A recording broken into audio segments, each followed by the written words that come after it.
Hey guys, my name is Mike at Filmboy24, and today we're going to do something that I kind of said I was never really all that interested in trying or in doing. But I did it anyway, because curiosity was killing me. ECN-2 in a Morse G3 processing tank.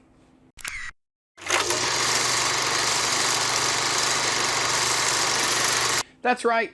If you're not familiar with the Morse G3 type processing tanks, they're the wind types. They wind from one side to the other, your 16 millimeter, 35 millimeter, and in some cases the Super 8 millimeter format, from one side of the tank to the other in the chemicals, and you drain it. If you want to see how I did with my first attempt processing some black and white negative, I'll put a link somewhere up here in the corner for you to check it out. I just did that a couple weeks ago, and I say it turned out pretty well. So curiosity had really had a grip on me, and I needed to know if there was any way we could do ECN-2 processing inside my Morse tank. Now, like I said in that goofy little intro, these tanks are different than the Lomo style tanks in that these tanks keep your film sort of compressed into the original roll, where the Lomo style tanks, they keep them separated. Every square inch or every inch of your film is actually separated. There's no film touching inside the tank itself. So the tank is considerably bigger, takes more chemicals to process your film, but it's actually quite a bit easier. Now, I had gotten this tank, I've had several of them over the years, but just recently, settle down, just recently started using them because I was looking for more even results. I think I accomplished that in my black and white tests. I don't know about the ECN-2 though. You see, with ECN-2, we usually have to deal with that nasty, disgusting black Rem-jet layer that's on the base side of your film. And that really needs to be removed before you do your processing, or at least most of it. It can be done without removing it first. Not so much in here, because you see, you have to remember, these reels, well, it's a little bit difficult to explain, but when you're trying to remove Rem-jet, you're basically reeling one side of your film over itself onto the other side, back and forth and back and forth. So you're just redepositing Rem-jet all over the film over and over again.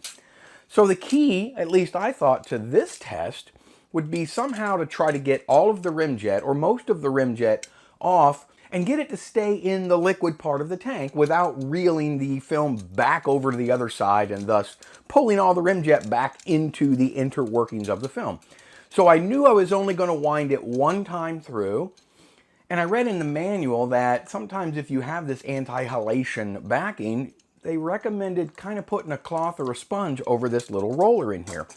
Now, there's a little roller inside the tank here that your film sort of goes in front of. The emulsion side faces out this way.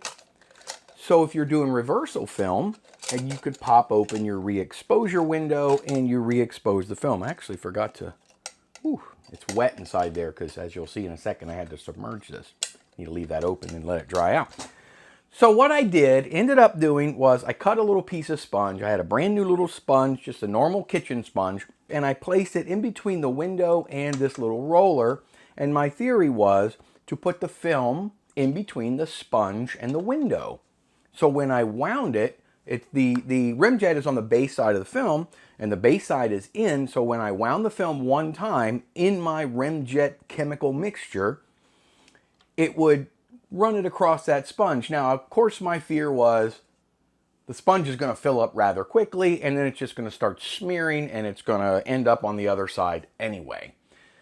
Well, the sponge picked up a lot of Rem-jet. I'm going to show you a couple clips here in just a second. It's kind of difficult to videotape the entire process of this. It's just hard to work this thing with a camera right over your shoulder.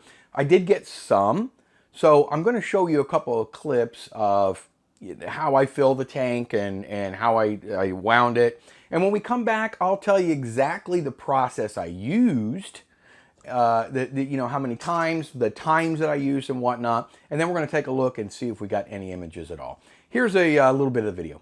Got the sponge out. And after rinsing it a little bit, it's still got some Rem-jet on it. We're going to do another cycle. Going to bring it back this way. Once more through the Rem-jet bath. Hot water ready.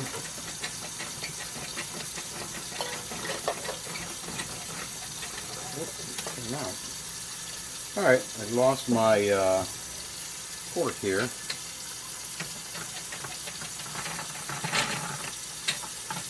All right, let's get the cork back in.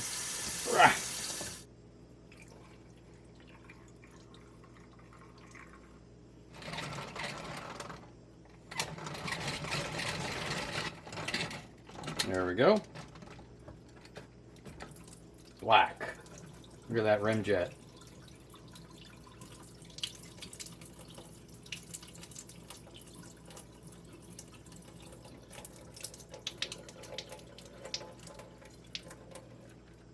Okay, we're going to repeat that process at least 2 more times.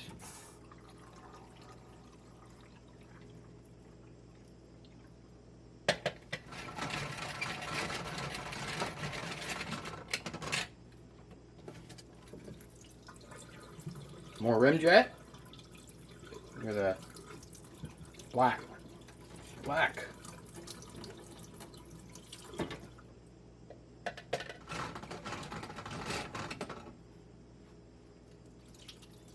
Yeah, now it's red.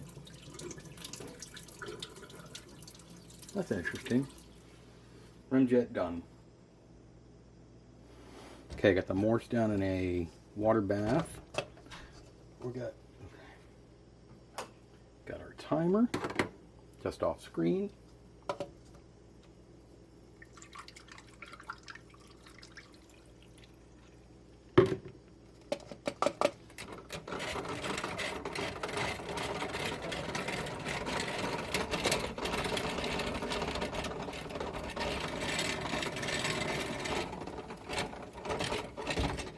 Boom.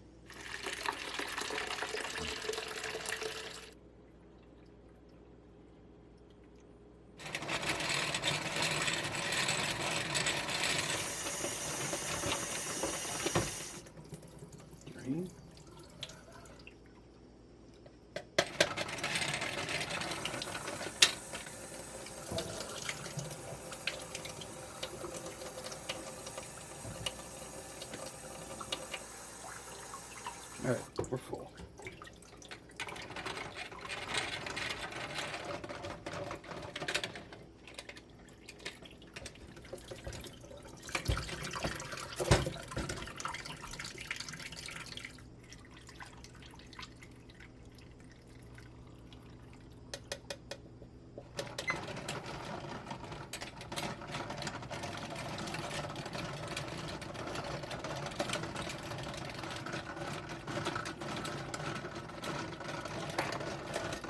Cycle 16, where we're at.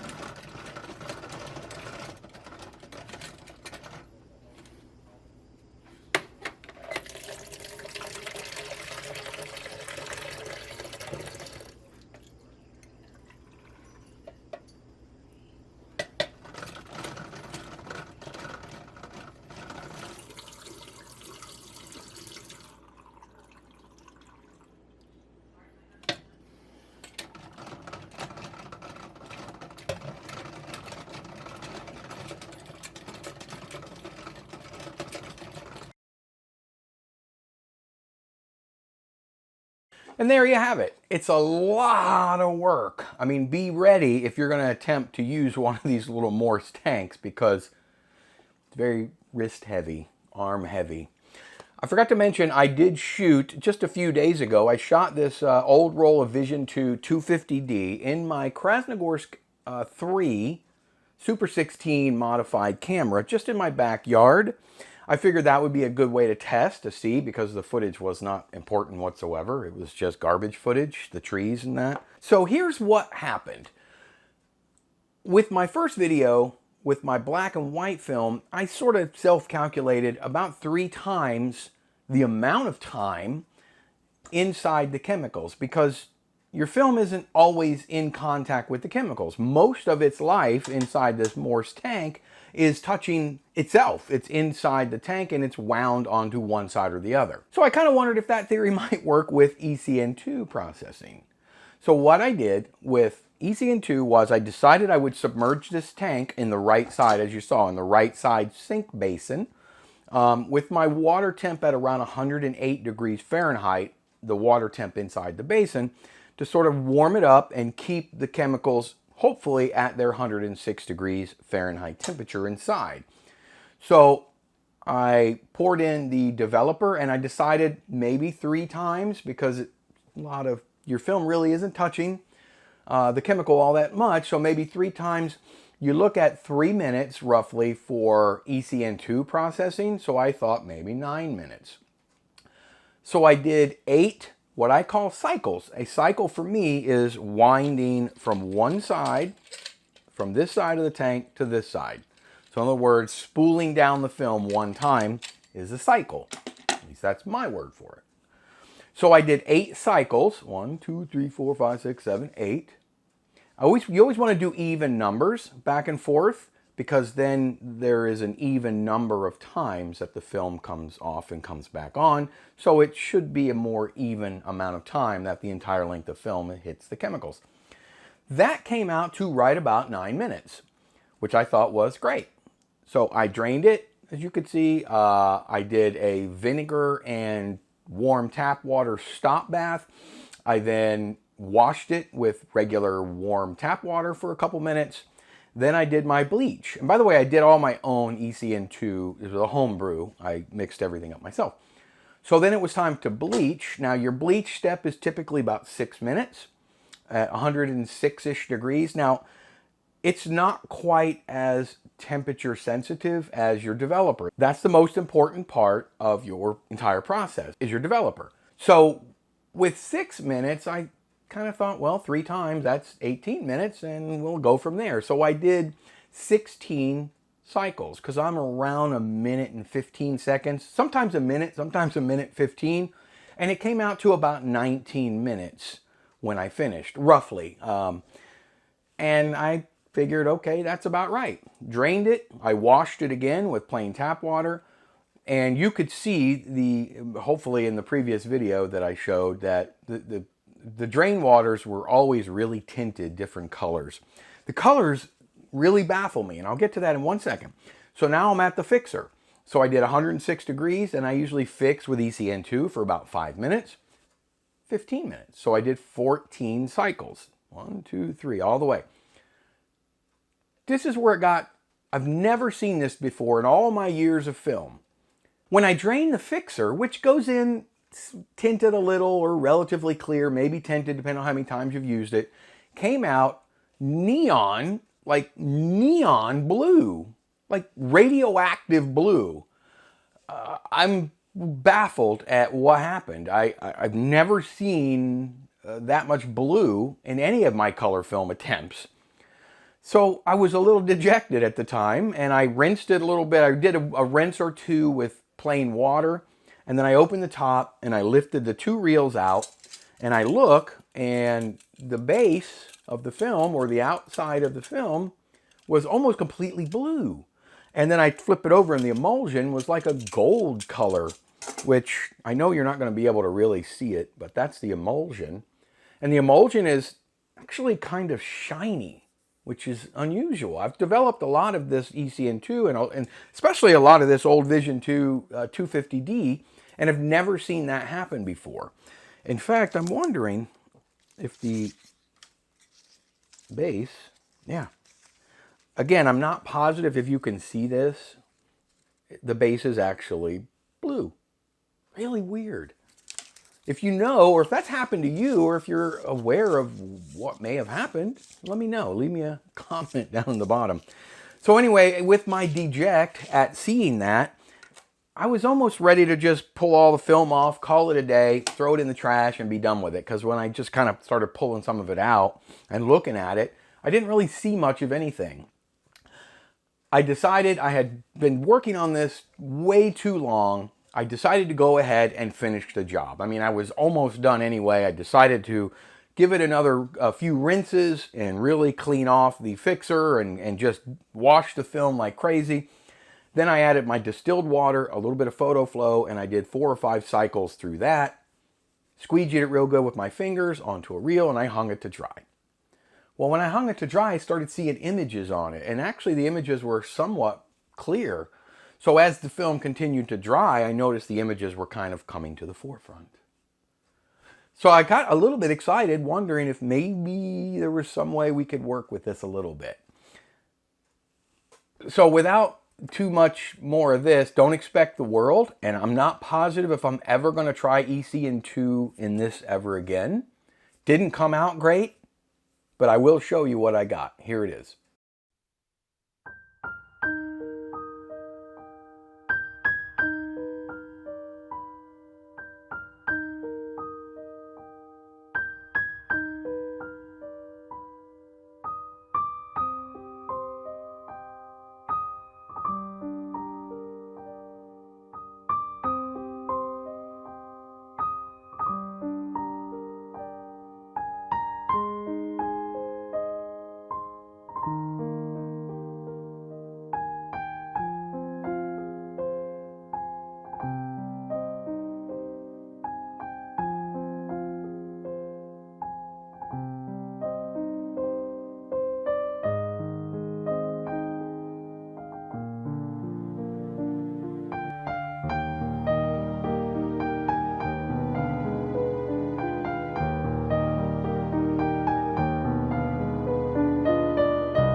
Well, there you have it.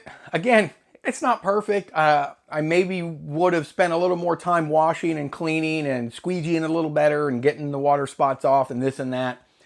I didn't stabilize the film. It didn't come out good enough for me to really want to stabilize it. So it jumps a little bit via my scan. One thing I want everybody to understand, if you watch my channel for any length of time, or if you know me, you know that I love doing this. This is what I do. I don't enjoy shooting a roll of film and then sending it off to a lab and letting them process it and letting them scan it and getting it back. The fun and the joy of this for me is doing it myself. I'm a do-it-yourself kind of guy. It's much cheaper and it's much more fun and gratifying for me. So I know my results are never perfect. I'm never going to get my results to look like a lab. And I'm really not interested in getting my results to, well, maybe I am, but it's never going to happen. So this is my golf game. This is my hobby. One day I want to try to make my own processing machine, semi-automatic. We'll see how that goes. If you like videos like this, I want you to do me a huge favor, if you would be so kind. Yeah, there it is. Right. Just tap the like button for me. Do me a favor, see this picture? I'd like for you to subscribe if you would like. If you enjoyed this content, it would mean the world to me if you became a subscriber, part of this lovely Filmboy24 family. Make sure you leave me a comment. Tell me what you think about this system, this setup. Have you ever done ECN-2 in a Morse G3 processing tank? I've never seen it done. So if you've done it, let me know how your results came out. And until the very next time that I see each and every single one of you beautiful people, it's time. I'll see all of you on the very next go-around.